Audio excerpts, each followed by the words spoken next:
from the Ticats Audio Network.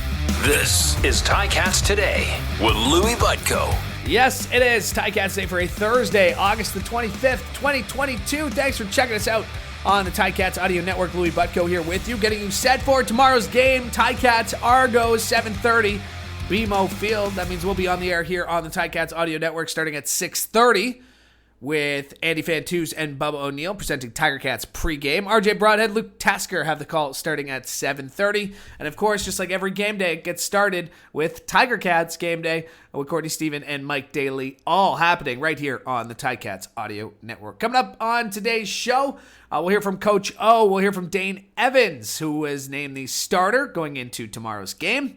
I know that because I have the depth chart. We'll run through that in just a second. We'll also hear from Micah Johnson, and later on in the show, we'll be joined by Ticats Audio Network analyst, the earlier mentioned Andy Fantuz will be stopping by. So looking forward to connecting with Andy because it's been a while. It's been a while since I've chatted with my friend Andy Fantuz. So that's all coming up here on the Ticats Audio Network here, Ticats Today. Starting Monday, you can get your 50-50 tickets for the Labor Day game with a $50,000 guaranteed jackpot. Tickets go on sale Monday at 10 a.m. and take advantage of the early bird prize draw of $1,000 cash on Friday, September 2nd at 8 p.m. A $50,000 guaranteed this Labor Day. Hit ticats5050.com. All right, the depth chart. I have it in my hand. Quite a few changes, quite a number of injuries the Ticats are dealing with right now, including on the offensive line. Let's start there. At left tackle, getting the start is Travis Vorncall. At left guard, Brandon Revenberg. At center, Coulter Woodmansey. Kyle Saxlin gets the start at right guard. And Colin Kelly is the starting right tackle. As mentioned, Dane Evans, the starting quarterback for the Ticats. He'll be backed up by Matthew Schultz and Jalen Morton, who's back in the lineup, filling in for Jamie Newman, who is injured with a neck injury right now. At running back, starting running back is Don Jackson. He'll be backed up by Sean Thomas Erlington. Felix Gauthier is the starting fullback. And at receiver, out wide, you have Stephen Dunbar Jr. and Keandre Smith. And at the slot, you got Tim White, Pappy White, and Lamar Durant. On defense, Mason Bennett gets the start at D-end. Micah Johnson is at nose tackle. Dylan Wynn is the starting defensive tackle, but he's also a game-time decision. Julian Hauser is the D-end. At the linebacker spot, it's Kyle Wilson at the weak side. Jovan Santos Knox is the starting middle linebacker, and Cam Kelly is the starting the Sam side linebacker, And in the secondary, Jamal Roll is back in the lineup. Carriel Brooks is at the half. Tunde Adeleke is at free safety. Richard Leonard is at half. And making his Ticats debut, Rodney Randall Jr. at the cornerback. The kicker is Seth Small. The punter is Mike Damagala. Gordon White's handling the long snapping duties. And Pappy White is listed as the kick returner, punt returner. But my guess is we would likely see a return by committee throughout the game, but we'll keep our eye on that. That's how the Ticats will line up against the Argos tomorrow night. For more, let's hear from the head coach and president of football ops. Here is Orlondo Steinauer. Really don't have any comment. We're just, at the end of the day, you don't ever know how things are going to unfold. So all I can say is that we'll be ready to play tomorrow night. That's, the hand that we're dealt is the hand we're dealt, and excited to with this opportunity, and that's just authentic. That's what it is. Yeah, the week is what it is. So the reps are what they are, and like I said in the beginning of the week, there's a fine line between preparation and being fresh, or as fresh as you can be, but you still got to get some work in. So he'll be ready to go. It's the health of everybody. Sometimes it's. Some people are ready to go right away, and sometimes they're not. And so it's always a case by case. I know that's an old cliche that you don't lose your starting position to an injury, and then I'd say the majority of times that is the case. So this is a unique situation. We feel like both quarterbacks can get it done, and that's what we've really been accustomed to over the last few years here with Jeremiah and with Dane. And so I would expect both quarterbacks to play, but only one person can run out there, and Dane will be ready to go. I just lied. You can run two out there now. Yeah, I mean, the facts are the facts, and that's what it is, and they're guys that we counted on. But, there's somebody else's opportunity to step up. And like, again, the messaging is the same. And people may want to hear something different, but why would you change your messaging when it's the same? You can't control the injuries. And so it's about the pipeline and the next person up. That's what you control. And so, yeah, I'm more disappointed for those athletes that work so hard to be a part of it. And then when they have season-ending things, that's unfortunate. The bottom line is time waits for nobody. The next game is going to come up. So what a great opportunity for the people that are filling those shoes. Yeah, don't really get into the guessing game. They're definitely going to have wrinkles. They've changed a few things up, offensively, defensively. You've got some, you get a few wrinkles here and there, but, whether those are for that specific team or that's the direction they're heading, you never know. So don't really spend a bunch of time. They are what they put on tape, and just like we are, and they'll be ready to play. So as far as what I expect them to, come out firing, excited, and trying to get a win the same way we are. That is the head coach and president of football ops of the Ticats, Orlondo Steinauer, as we spoke with him after practice today. We also spoke with Dane Evans, who is getting the start, his first start since week 9 against these very same Toronto Argonauts at BMO Field. Suffered a shoulder injury in that game. He sat out, was dressed, but did not play last week. But he's back. He's starting, and he spoke with us after practice today. I'm feeling good. I feel as healthy as I'm going to be. Feel confident in everything. I can run, throw, do anything I need to do, so I feel good. I think it's just like it just happens, right? I mean, I feel very fortunate that up until last year and even this year, I hadn't really ever had that. Like, I had definitely played with like torn MCLs and meniscus, all that, but played through it. So I still feel very fortunate that I made it this far in my career, and I've only had a couple. But I think it still makes me feel really honored and lucky to be out there every time I am, because like you saw, like one hit and you could not be out there, and everybody knows that sounds so cliche, but I think once you're on the outside looking in and you're like, damn, I really want to be out there, but I can't, I physically cannot, it makes you appreciate this game a lot more.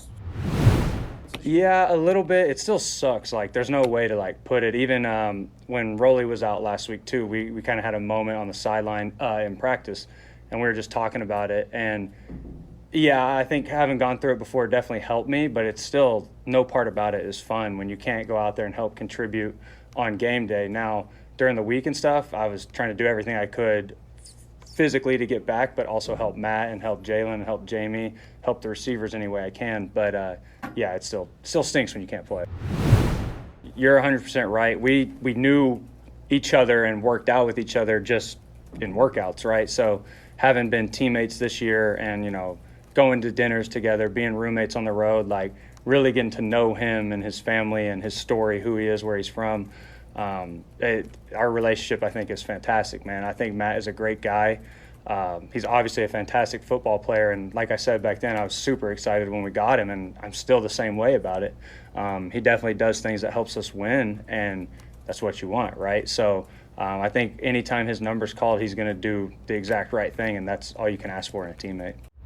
Yeah, we know this is a big game, so we're excited about it. We've been talking about it all week, and we're just ready to go play, man. Tired of talking about it, so let's go. That is Dane Evans as he spoke after walkthrough today. And one more piece of sound to get to from that availability. We caught up with Micah Johnson after walkthrough. And just a reminder, full scrum's available at ticats.ca. But here's what Micah had to say going into this game against Toronto. And I asked him about what he has thought about this Ticats Argos rivalry through the first 2 games so far. Yeah, it's been a lot of fun. You really get to feel it, especially, going to Toronto because you're so close, you know what I'm saying? So the proximity alone makes it intense. The fans make it even more intense. So it's been a lot of fun. Honestly, bro, we working together, and, you know what I'm saying? We got a good vibe. We are very fond of each other, and we all want each other to be successful, especially, inside is one of the things we talked about. So it's easy, when you can be excited for him. We were all happy when he got his, and his was a long time coming. They were happy when I got mine the same way, and, Dylan shows love too. So, man, we all in it together at the end of the day. We pride ourselves and we talk about it all the time, being the best interior in the league, and that's what we're trying to do. 100%. I mean, he just makes the game easier. Like, you want to ask, how vital he is as Jovan. You know what I mean? I mean, you talk about a guy that can eat up double teams like it's nothing, play with great leverage. He still has a lot of pop. He's able to shed blocks, make plays. He's still one of the most powerful interiors. You see the way he hits and guys go backwards. So, I mean, Teddy still, brings everything to the table. You know what I mean? So for us and Coach, we talk about leaning on each other. We got a real good rotation. You know what I mean? So we just rotate, and we believe in the talent. So I don't think it's really shocking to anybody, what Teddy's doing. Obviously, the age and, football years, you 33, 34, you dinosaur age, but, you know what I'm saying? I don't think it's not the 90s no more. It's not the 80s no more, man. Playing in your 30s ain't nothing. It's too much different things you can do for your body. So it's not shocking what he's doing. It was just execution, and the most disappointing thing was it was a lack of execution at the most critical time in the game, and that's really what we can't have. And I think defensively we've had some moments like that, and we've had some lulls like that where we've executed great, just untimely, little mistakes and things that we do correct all the time in and out, and it's just so happens on those last couple plays, just execution-wise wasn't there, and I think that's the most disappointing thing. And I mean, it's no excuse. It's professional football. We get paid to execute when the money on the line.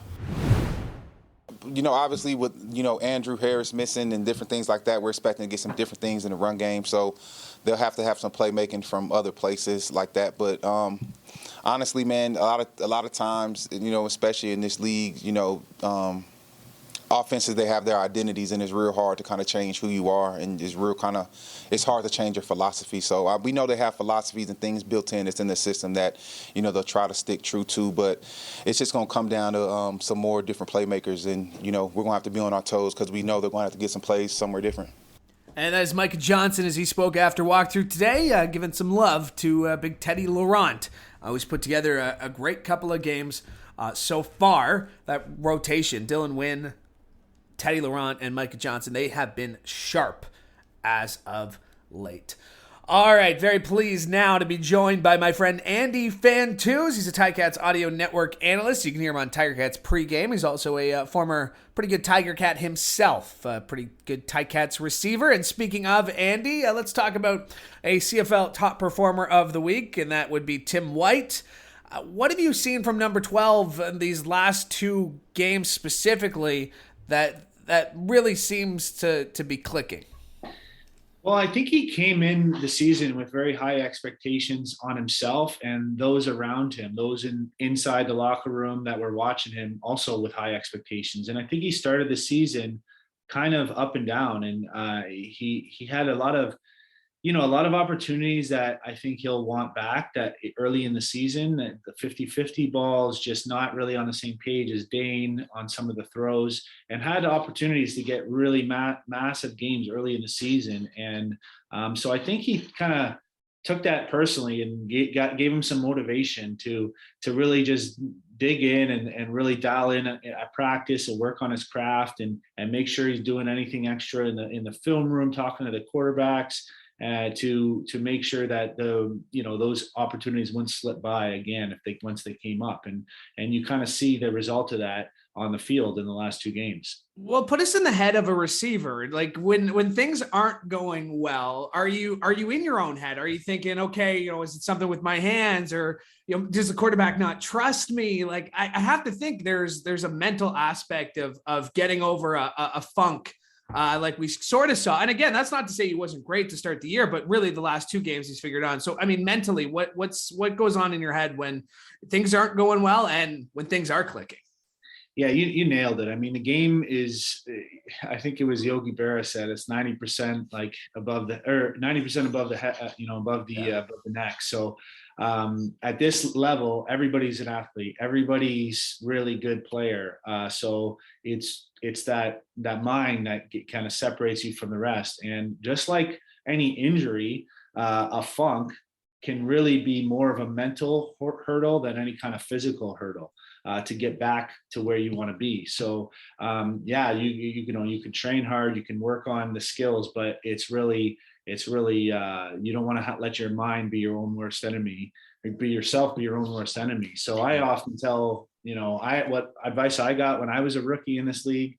And I tell all my teammates and my kids I train since then is like, let your athleticism take over. So when you're in practice, just go as hard as you can at the ball, and not let your mind give yourself a chance to say, oh, this ball's in the air a long time. Is it going to be tipped? Is the defense going to be on my back? Is there going to be, what's going to happen? It's just, you see the ball, just go get it full speed. Let your training, let your athleticism take over, and you make a couple really nice catches and you get that feeling back that you're like, okay, I got it back. And then you can kind of build on that. So really rip down the foundation of you're a pro, you're a great athlete. And then after that advice, then I would just say all the things I mentioned about making sure, like in the film room and the relationships you have with the people around you, that, you can count on each other and they know that,